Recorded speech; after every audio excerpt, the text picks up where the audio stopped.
What's going on, Babylonians, and welcome to another The Finals closed beta video to be able to bring to you. And today we're going to be having a quick look at the LH1 rifle and what makes it so oppressive, what makes it so strong in this current sandbox. Now, if you're like me and you're currently loving the finals and you're definitely interested to be able to see more content when the full game or another beta does actually release, make sure to subscribe to the channel, and it really does help us out if you're able to drop another like on the video. But with all out of the way, let's get started.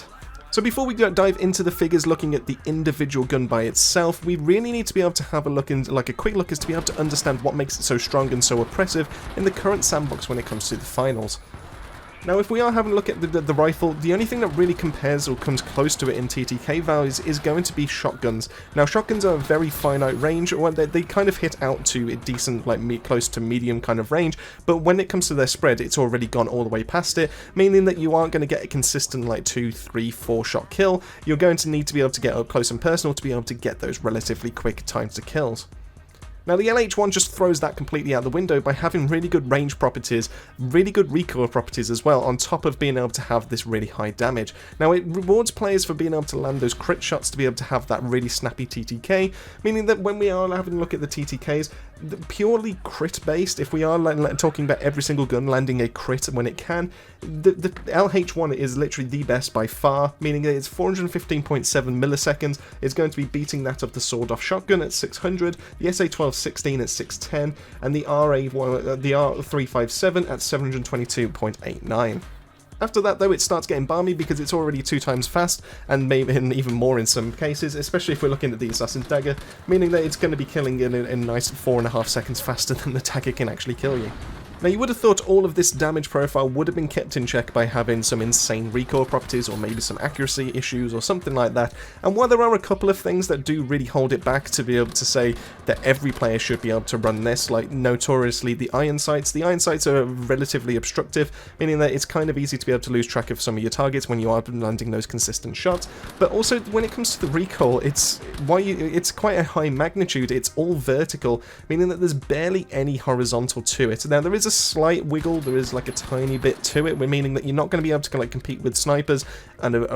even if you were be able to master the recoil when it comes to pure vertical on this, but it's so insignificant when it comes down to it is the fact that you are able to pretty much take on every single target in front of you. Now, you could also say that, oh well, the 10-round magazine is a factor when it comes to this, but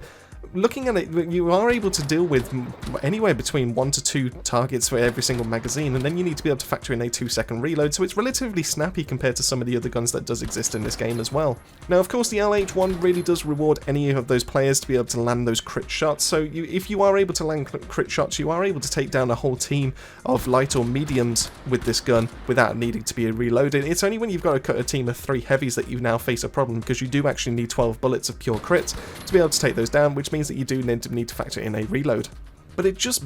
boggles me as to why a light class is able to be just instantly double tapped in 139 milliseconds to be able to take down a light class is insanely fast in this game. Now, the only thing that really kind of competes after that is, like I said, some of the shotguns are going to be able to, and we also have the 3006 sniper, which I don't consider a very good rifle in and of itself, just purely down to its being the only thing that you can instant delete or one-hit headshot is going to be a light class in and of itself. So when you put all these factors down on paper and you've got your high base damage, you've got insane time to kill kind of potential when it comes to this game, you've got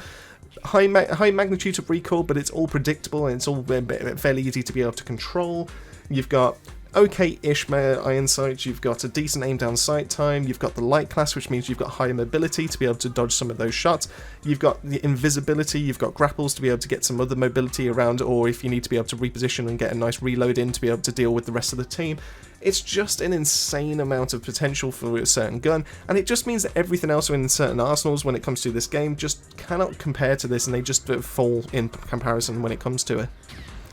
What's even more insane is if we then factor the LH1 against the rest of the light class's arsenal, the next closest thing that really comes to it is the sawed-off shotgun. It's only slightly beating it in some times to kill, meaning that it's able to one-shot light classes, and it's able to have 2 shots when it comes to mediums, but then it has to factor in a long reload speed to be able to take on a heavy class, meaning that it's not versatile enough to be able to take on all comers should you then go to have a team rush against you, or to be able to, if you come against a whole squad of heavies, you're pretty much going to be doing nothing to them. Or you could take the M11, which is the SMG that's able to, you know, extend its range out, it's able to land hit shots from further away compared to some of the shotguns, meaning you're going to have a larger magazine to be able to deal with things. But when we have to factor in how many shots it takes to be able to kill certain classes, it's just not feasible either, because we have to take like 21 body shots when it comes to a heavy class, or 14 pure crit shots to be able to take down a whole heavy, or and the minimum it would take to be able to take down a certain class is 7, and that's going to be 7 crit shots to a light class, meaning that we're only able to effectively deal with so many, and then you've got to factor in the recoil for sustained fire, and it's just going to be all over the place.